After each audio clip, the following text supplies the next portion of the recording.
বাংলাদেশের একজন আলেম কোনো হিন্দুকে নিয়ে কটাক্ষ করে নাই। আমি হিন্দু ভাইদেরকে বলবো, হে বাংলাদেশের হিন্দু ভাইরা, ভারতবর্ষে আপনার সেই বাবা নরেন্দ্র মোদী মুসলমানদের উপরে যে অত্যাচারগুলো করেছে, আর শিখি এক আনা যদি আমরা অত্যাচার করতাম, আল্লাহর কসম ভারত বাংলাদেশের একটা হিন্দু বাংলাদেশে সশরীরে সুস্থভাবে থাকতে পারতো না। যেই চিন্নাই দাস মুসলমানদের একজন আইনজীবীকে গলা কেটে হত্যা করেছে, যারা এই ঘটনার সঙ্গে, এই খুনের সঙ্গে যারাই জড়িত আছে অবিলম্বে গ্রেফতার করে চিন্নাই দাস সহ শুভরাই সহ যারা খুন করেছে তাদেরকে অবিলম্বে ফাঁসির কাস্টে ঝুলাইতে হবে। সম্মানিত ভাইরা, এই মাদ্রাসাগুলো নিয়ে যদি কোনো নীল নকশা কেউ করতে চায়, কোনো নাস্তিক বেঈমান যদি মাদ্রাসা নিয়ে কুতু কথা বলে যে বাংলাদেশে কওমি মাদ্রাসা জঙ্গি প্রজনন কেন্দ্র, এই নাস্তিকগুলোর জবান যদি আবার কোনদিন আমরা শুনি, বাংলাদেশের একটা মাদ্রাসা যদি জঙ্গি আখ্যাত করা হয়, তাদের জিহ্বা টান দিয়েছে রে কুকুরকে দিয়ে খাওয়াবো, ঠিক কিনা জোরে বলে। মুসলমান ভাইয়ের আমার বাবাজি, যিনি ৩২.৫ লক্ষ বর্গ মাইল শাসন করেছেন, পুলিশ লাগে নাই, র‍্যাব লাগে নাই, জেলখানা লাগে নাই, সুবহানাল্লাহ বলেন। মদিনার মানুষগুলোর খবর নিয়েছেন রাতের বেলায় ঘুরে ঘুরে, কে খেয়ে আছে কে না খেয়ে আছে, কার কি সমস্যা, এভাবে ঘুরে ঘুরে দেখছেন। এইভাবে হযরত ওমর ফারুক রাদিয়াল্লাহু তাআলা আনহু ধারাবাহিকভাবে ৩য় নম্বর খলিফা ওসমান আসলেন, হযরত আলী রাদিয়াল্লাহু তাআলা আনহু আসলেন। এরপরে ধারাবাহিকভাবে দ্বীন ইসলাম প্রচার হয়েছে। সেই মুসলমানদের ২য় নম্বরের খলিফা হযরত ওমর ফারুক রাদিয়াল্লাহু তাআলা আনহু এবং সাহাবীরা, যেই মাদ্রাসার ছাত্র, মাদ্রাসার নামটা কি বাজান জোরে বলেন? দারে আরকাম মাদ্রাসার নাম কি? প্রথম মাদ্রাসা, পৃথিবীর সর্বপ্রথম মাদ্রাসার নাম মাদ্রাসা দারে আরকাম। ওই মাদ্রাসার প্রতিষ্ঠাতা আল্লাহর পয়গম্বর। ওই মাদ্রাসা থেকে ধারাবাহিকভাবে শুরু হয়েছে দারুল উলুম দেওবন্দ, সেখান থেকে বাংলাদেশের হাটহাজারী, বগুড়া জামিল মাদ্রাসা, সিরাজগঞ্জের মাসুমপুর রেলওয়ে মাদ্রাসা, সেই ধারাবাহিকতায় আপনাদের বাংলা বাজার মার্কাজ মাদ্রাসা এবং সীমান্ত বাজার মাদ্রাসা সহ তাম বাংলাদেশে আমাদের হিসাব অনুযায়ী, আমাদের বাংলাদেশের কওমি বোর্ড অনুযায়ী সারা বাংলাদেশে ৩৬,০০০ কওমি হাফিজি মাদ্রাসা। কয় হাজার জোরে বলেন? ৩৬,০০০ মাদ্রাসা বাংলাদেশে হাফিজি এবং কওমি। এই মাদ্রাসা থেকে কোরআন, এই মাদ্রাসা থেকে আলেমে দ্বীন তৈরি হয়, এই মাদ্রাসাগুলো থেকে হাফেজে কোরআন তৈরি হয়, এই মাদ্রাসা থেকে বড় বড় মুফতি মুহাদ্দিস তৈরি হয়, এই মাদ্রাসা থেকে আল্লামা মামুনুল হকের মতো ইসলামের রাহবার তৈরি হয়, এই মাদ্রাসা থেকে আল্লামা মুফতি শফি সাহেব রাহমাতুল্লাহের মতো ইসলামের রাহবার তৈরি হয়। সুবহানাল্লাহ জোরে বলে। এই মাদ্রাসাগুলো নষ্ট করা যাবে না।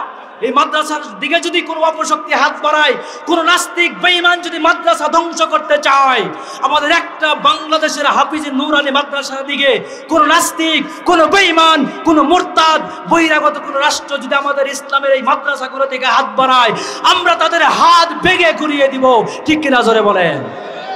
এই মাদ্রাসাগুলো আপামার জনগণের, সাধারণ মানুষের মাথার ঘাম পায়ে ফেলা সেই টাকা দিয়ে মাদ্রাসাগুলো, ঠিক না বা ঠিক জোরে বলেন? সম্মানিত ভাইরা, এই মাদ্রাসাগুলো নিয়ে যদি কোনো নীল নকশা কেউ করতে চায়, কোনো নাস্তিক বেঈমান যদি মাদ্রাসা নিয়ে কুতু কথা বলে যে বাংলাদেশে কওমি মাদ্রাসা জঙ্গি প্রজনন কেন্দ্র, এই নাস্তিকগুলোর জবান যদি আবার কোনদিন আমরা শুনি, বাংলাদেশের একটা মাদ্রাসা যদি জঙ্গি আখ্যাত করা হয়, তাদের জিহ্বা টান দিয়েছে রে কুকুরকে দিয়ে খাওয়াবো, ঠিক কিনা জোরে বলে। মাদ্রাসা থেকে জঙ্গি তৈরি হয় না, এই মাদ্রাসা থেকে হাফেজে কোরআন তৈরি হয়, মুফতি আর মুহাদ্দিস তৈরি হয়, ইসলামের রুহের চিকিৎসক তৈরি হয়। সুবহানাল্লাহ জোরে বলেন। সম্মানিত ভাইরা, এই মাদ্রাসাগুলো আপনাদের দানের দ্বারা তৈরি, এই মাদ্রাসাগুলো দানের দ্বারা চলে, ঠিক না বা ঠিক জোরে বলেন? সুতরাং যদি কোনো নাস্তিক বেঈমান, কোনো সরকার, কোনো নাস্তিক স্বৈরাচার, কোনো বেঈমান মুরতাদ যদি এই মাদ্রাসাগুলো বন্ধের ঘোষণা আসে, আমরা মাথায় কাপড়ের কাপড় পেঁচিয়ে স্ত্রীকে বেদবা করতে হলে বেদবা করব, সন্তানদেরকে ইতিম করতে হলে ইতিম করব, মাতৃভূমি জন্মস্থান ত্যাগ করে হিজরত যদি করা লাগে, কে কে রাজি আছেন? দুই হাত ধরে আল্লাহকে দেখান। নারায়ে তাকবীর, নারায়ে তাকবীর।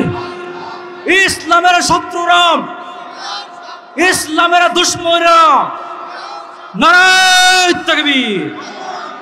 সম্মানিত ভাইরা, ভারতবর্ষে আপনারা দেখেছেন, পেপার পত্রিকা, ইউটিউব সহ আপনারা খবর পেয়েছেন, ভারতবর্ষের দক্ষিণ প্রদেশে ১ নয় ২ নয়, তারা এরকম ভাবে ২৬,০০০ মাদ্রাসাকে বন্ধ করে দিয়েছেন। আউযুবিল্লাহ জোরে বলেন। ভারতের মোদি কসাই, সেই কসাই মোদি যার হাতে মুসলমানদের রক্তে রঞ্জিত হয়ে আছে, ভারতবর্ষের নিরীহ মুসলমানদের উপর অত্যাচার করেছে মোদি। ওই নাস্তিক বেঈমানদের কথায় মুসলমানদের উপরে দুশ্মনী করে, শত্রুতা করে ভারতের হিন্দুর দালালেরা মুসলমানদেরকে অকাতরে হত্যা করে দিয়েছে, গুলি করে তাদের রক্তের উপরে হুলি খেলেছে ভারতের ওই বাঘ মুসলমানদের উপরে। আপনারা শুনলে খুশি হবেন। আমরা ধন্যবাদ জানাই ভারতের সেই মুসলমানদেরকে যারা এত অত্যাচার নির্যাতন সহ্য করার পরেও এক মুহূর্তের জন্য ইমান বিক্রি করে নাই।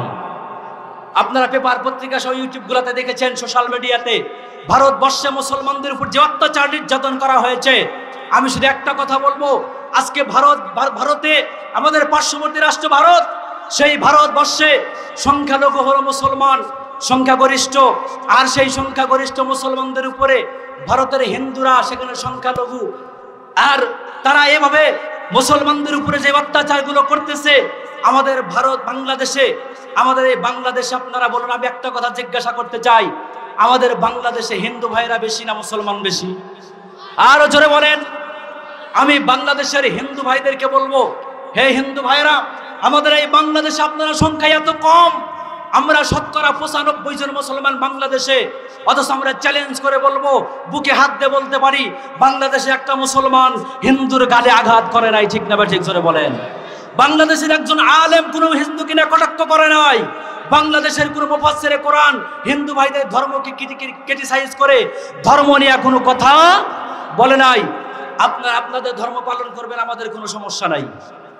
বাংলাদেশে হিন্দু বৌদ্ধতা আছে, বাংলাদেশ যেরকম মুসলমানদের নাগরিকের দেশ, এদেশ আমাদের যেরকম অধিকার, হিন্দু ভাইরা এদেশের নাগরিক, তাদের অধিকার রয়েছে। খ্রিস্টান ভাইরা এদেশের নাগরিক, তাদের অধিকার রয়েছে। বৌদ্ধ ভাইরা এদেশের নাগরিক, তাদের অধিকার রয়েছে। কিন্তু অধিকার মানে এটা বুঝবেন না, অধিকার মানে এতটুকুই, আপনি রাষ্ট্রীয়ভাবে থাকবেন, রাষ্ট্রের সকল সুবিধা আপনি পাবেন, আপনার ধর্ম আপনি পালন করেন। আপনি কালীর সামনে যান, দুর্গার সামনে যান, কার সামনে যাবেন, কার সামনে মাথা নত করবেন, কার কাছে আপনি কি চাইবেন সেটা আপনার ব্যাপার। ঠিক না ঠিক জোরে বলেন। আপনি আপনার ধর্ম পালন করলে কোনো মুসলমান হিন্দু ধর্ম পালন করা বাধা দিয়েছে বলেন?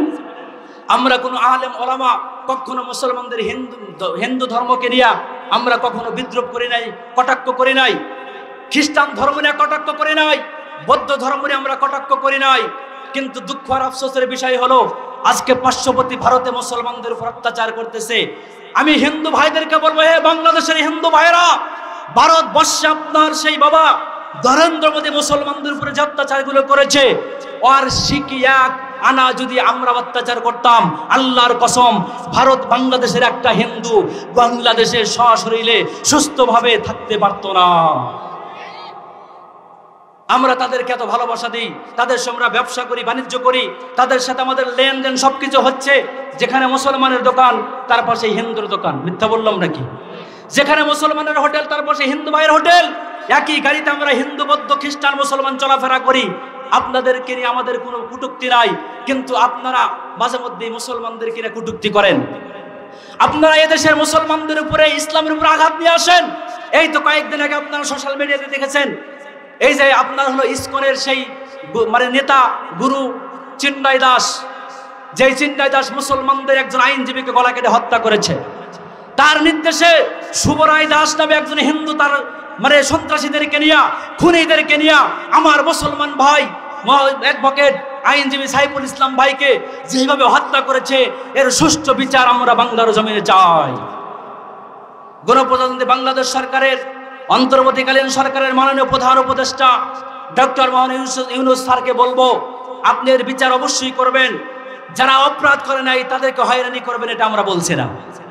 যারা অপরাধ করে নাই তারা কোনো হয়রানির শিকার না হোক, তাদেরকে নিয়ে মাথা ব্যথা নাই। যারা এই ঘটনার সঙ্গে, এই খুনের সঙ্গে যারাই জড়িত আছে অবিলম্বে গ্রেফতার করে চিন্ময় দাস সহ শুভরায় সহ যারা খুন করেছে তাদেরকে অবিলম্বে ফাঁসির কাস্টে ঝুলাইতে হবে। সম্মানিত ভাইরা, মুসলমান ধর্ম হলো শ্রেষ্ঠ ধর্ম, সুবহানাল্লাহ বলেন। সেই ধর্ম আসছে নবীজির কাছ থেকে। ওই যে সিলেবাস 4টা, কয়টা? 4 সিলেবাসে হযরত ওমর ফারুক রাদিয়াল্লাহু তাআলা আনহু সেই বংশের মানুষ, হযরতে শাহ ওলিউল্লাহ মুহাদ্দিস দেহলভী রাহমাতুল্লাহ আলাইহি, শাহ আব্দুল আজিজ মুহাদ্দিস দেহলভী রাহমাতুল্লাহ আলাইহি, সেই বংশের মানুষ তার বাবা শাহ আব্দুর রহিম মুহাদ্দিস দেহলভী রাহমাতুল্লাহ আলাইহি। মুসলমান ভাইয়ের আমার বাবাজি, আল্লাহর ওলি শাহ মুহাদ্দিস ওলিউল্লাহ আব্দুর রহিম মুহাদ্দিস দেহলভী রাহমাতুল্লাহ আলাইহি, আল্লাহর ওলি, তিনি একদিন হঠাৎ করে অসুস্থ হয়ে গেলেন। 100 পার হয়ে যায়, শাহ আব্দুর রহিম মুহাদ্দিস দেহলভী রাহমাতুল্লাহ আলাইহি চিকিৎসা করেন না। ছেলে পেলে ডাক দিয়ে বলতেছেন, বাবা আপনি অসুস্থ হয়ে গেছেন, চিকিৎসা করেন না কেন? ওষুধ কেন খান না? ডাক্তারের কাছে কেন যান না? আব্দুর রহিম মুহাদ্দিস দেহলভী রাহমাতুল্লাহ আলাইহি বলেন, বাবা, যিনি ডাক্তার তিনি নিজে আমাকে অসুস্থ করেছেন, ওই আল্লাহ আসমানের মালিক আমাকে চাইলে সুস্থ করে দিতে পারে। অসুস্থ করেছেন যিনি, সুস্থ করবেন তিনি। এটা হলো ঈমান। এটা কি বলে বাজান? ঈমান। হযরত আব্দুর রহিম মুহাদ্দিস দেহলভী রাহমাতুল্লাহ আলাইহি 1 সপ্তাহ পার হয়ে গেছে, প্রচন্ড জ্বর, বিছানার মধ্যে শুয়ে আছেন। তার সন্তানেরা চিকিৎসার কথা বললে বলেন আল্লাহ পাক আমাকে সারায়া দিবেন। হঠাৎ করে একদিন ঘুমের ভিতরে উনি ঘুম থেকে জাগ্রত হয়ে গেলেন। সন্তানদেরকে ডাক দিয়ে বলতেছেন, বাবা তোমরা একটু আমার বিছানাকে পরিবর্তন করে দাও, আমি যেই দিকে মাথা দিই ওই দিকে পা দেওয়ার ব্যবস্থা করো, আর বিছানার চাদরটাকে একটু পরিষ্কার পরিচ্ছন্ন চাদরে বিছায়া দাও। সন্তানরা বলতেছে, অসুস্থর কারণে কি পাগলি হয়ে গেল নাকি, মাথায় সমস্যা? আল্লাহর ওলি শাহ আব্দুর রহিম মুহাদ্দিস দেহলভী রাহমাতুল্লাহ আলাইহি কথা অনুযায়ী সন্তানেরা বিছানাকে পরিবর্তন করে দিলেন, সুন্দর করে বিছানার চাদরটাকে বিছায়া দিলেন। এমন সময় আল্লাহর ঘুমের ভিতরে ঘুমায় গেছেন আল্লাহর ওলি শাহ আব্দুর রহিম মুহাদ্দিস দেহলভী রাহমাতুল্লাহ আলাইহি। ঘুমের ঘরে আছেন, আপনারা কিন্তু আবারও সুবহানাল্লাহর জন্য প্রস্তুত থাকবেন বাজান। এমন সময় আল্লাহর পয়গম্বর আলাইহিস সালাম মুহাম্মদুর রাসূলুল্লাহ সাল্লাল্লাহু আলাইহি ওয়াসাল্লাম শাহ আব্দুর রহিম মুহাদ্দিস দেহলভীর মাথার কাছে হাজির। সুবহানাল্লাহ জোরে কোন। আল্লাহর ওলি আল্লাহর পয়গম্বরকে দেখে চমকে গেলেন, ডাক দিয়ে বলেন, আসসালামু আলাইকা ইয়া হাবিবাল্লাহ ইয়া রাসূলুল্লাহ। নবীজি আপনার দিদারে কত আশা আমার ছিল, ধন্য হয়ে গেল। আল্লাহর পয়গম্বর ডাক দিয়ে বললেন, আনতা কাইফা ইয়া ওয়ালাদি, কেমন আছো আমার সন্তান? আব্দুর রহিম মুহাদ্দিস দেহলভী রাহমাতুল্লাহ আলাইহি বলেন, আমি একটু অসুস্থ হয়ে আছি, আজ কয়েকদিন হয়ে গেল, আমি সুস্থ হই নাই। আল্লাহর পয়গম্বর বললেন, একটু হা করো। আপনারা আবারও সুবহানাল্লাহ জোরে বলবেন। আল্লাহর পয়গম্বর ডাক দেন, আব্দুর রহিম তুমি একটু হা করো। আল্লাহর ওলি স্বপ্নের মধ্যে হা করলেন। হা করার সাথে সাথে আল্লাহর পয়গম্বর একটু থুতু মোবারক দিয়া দিলেন, সাথে সাথে আল্লাহর ওলি পরিপূর্ণ সুস্থ হয়ে গেল। সুস্থ হয়ে গেল। আল্লাহর পয়গম্বর আলাইহিস সালাম চলে যাবেন। আব্দুর রহিম মুহাদ্দিস দেহলভী ডাক দেখে, ইয়া রাসূলুল্লাহ এখনই যাবেন না, আর একটু সময় থাকুন, আর একটু সময় আপনি থাকলে আমার ভালো লাগবে, আপনি একটু থাকুন আমার কাছে। আল্লাহর পয়গম্বর বলেন, মুস্কি হাসি দিয়ে বললেন, আমাকে কেন একটু দেরি করতে বলতেছ? আমি বুঝতে পেরেছি, তার কারণ হলো তুমি আমার কাছ থেকে একটু দাড়ি চাইছিলে, মনের তোমার আশা কই? জি হুজুর। আল্লাহর পয়গম্বর কিতাবের মধ্যে আসছে, আল্লাহর পয়গম্বর আলাইহিস সালাম নিজের ডান হাত মোবারক দাড়ি মোবারকের মধ্যে ঢুকায় দিলেন। এইভাবে ঢুকানোর পরে দেখেন 3টা দাড়ি। জোরে বলেন কয়টা? আরো জোরে বলেন।